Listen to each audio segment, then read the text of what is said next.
Thank you so very much, Mr. Speaker. Manzoor Bhai, really pleasure to be here. We have been very touched by the warm hospitality extended by the government and people of Guyana at such a busy time for you. Your 59th Independence Day is today. I must say that if you had come to India, you might not find it so convenient to receive a foreign delegation on Independence Day. So we are really touched and honored by the warmth of your welcome at this difficult and busy time. As you know, Mr. Speaker, we were proud to be associated with the celebrations of your freedom, and I was very struck when the President in his speech spoke about the importance of resisting certain kinds of assaults without fear and with determination. That's very much the spirit in which we too have come, because our country had to face an evil and tragic assault on innocent citizens enjoying a tourist holiday in our northern territory of Jammu and Kashmir. And this was not a one-off incident, but in many ways built upon a series, decades of this kind of thing being done, of which the most notorious was the assault in 2008, which was our 9/11, as we call it 26/11, 26 November 2008, when in Mumbai, in 5 locations, 170 people were mercilessly gunned down. And from then onwards, we have attempted to persuade the world that not only must we issue condolences and sympathies when people lose their lives, for which we're very grateful, but we must also take resolute action, not just against the perpetrators themselves. Very often these perpetrators, in the case of Mumbai, all but one, were gunned down in the course of their evil actions. So not only against the perpetrators, we must bring to justice always, but also against those who finance, sponsor, guide, arm, equip, train, and direct them to come and do this kind of awful act. And for us, therefore, we have come on this mission to seek your understanding, to address any questions or misgivings you may have, and to request that, particularly now in your own political opinion and with the important role that Guyana is playing in the United Nations Security Council, that we hope that we can count on your understanding and sympathy in solidarity with those who, as your President said, are determined to stand up without fear and with determination.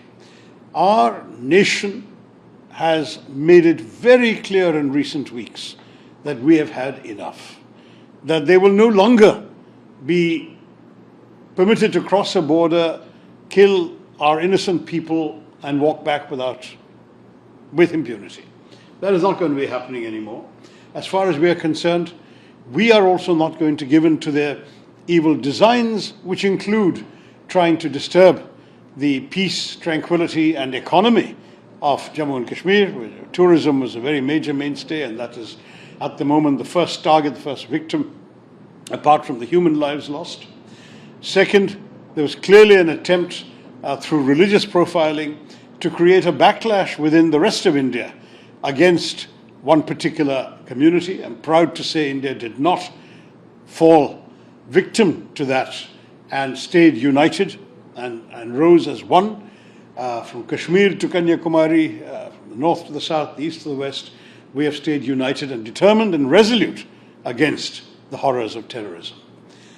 Their third attempt, very clearly, was to somehow bring international attention to their so-called grievances, which are in fact the illegitimate desires of a neighboring country to claim territory that they don't control. And let me say that this is a problem that need not exist. Many, many attempts have been made over many decades to settle this issue, because we frankly want to get on. We want to get on with our development, Mr. Speaker. We have had a challenge. Till 10, 15 years ago, there were more than a couple of 100 million people living below the poverty line. We want to bring them into decent standards of life and hope. We want to grow our economy, which for some years now has been the fastest growing free market democracy in the world. We have also got a strong technological base, which really makes us focus on the 21st century and the future, rather than being buried in the unresolved grievances of the past. But having said that, we would not have wanted this issue to come and inflict itself upon us, but now that it has done so, we have responded vigorously.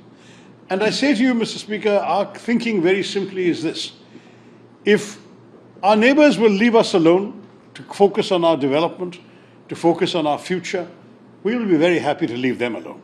We have absolutely no designs. In fact, we are what is classically called a status quo power. We'll be happy to continue with the geopolitical status quo. Unfortunately, our neighbor doesn't share that assumption. Our neighbor is a revisionist power. They want something they don't have. And if they can't claim it through conventional war, they are willing to use what's called subconventional means, namely deploying terrorist militants, infiltrating them across the border, and frankly making victims of people who are not expecting to fight or be caught up in a fight, who are literally just gone for a tourist vacation. This needed a response. Our government gave such a response, but it did so in a very calibrated, measured, precise manner. It wasn't interested in saying we're going to war with the whole country. We are simply going to assault specific sites that have been known and identified as belonging to, housing, basing organizations that are listed by the United Nations Sanctions Committee and organizations which are on the wanted terrorist lists of the US government as well. And we hit them, and we hit them hard, but we were very careful to do so at night when there were no civilians likely to be about, to minimize collateral damage. Very careful to avoid any government sites, any military sites, any civilian locations. Nonetheless, Pakistan chose to respond initially with indiscriminate artillery shelling, which killed 19 civilians on our side of the border, including people in a Gurudwara, a Sikh temple, and in a Christian convent, a Carmel convent. And then, sadly, they added to this a battery of drones and missiles targeting everything from civilian airports to homes, to vehicles, to airfields, and so on. I'm proud to say that our air defenses proved more than equal to the task. Minimal damage was done. We also responded in kind to the artillery shelling, and we also responded with strikes across the border in response to their attacks on us. So the message again was clear. If you attack, we will respond.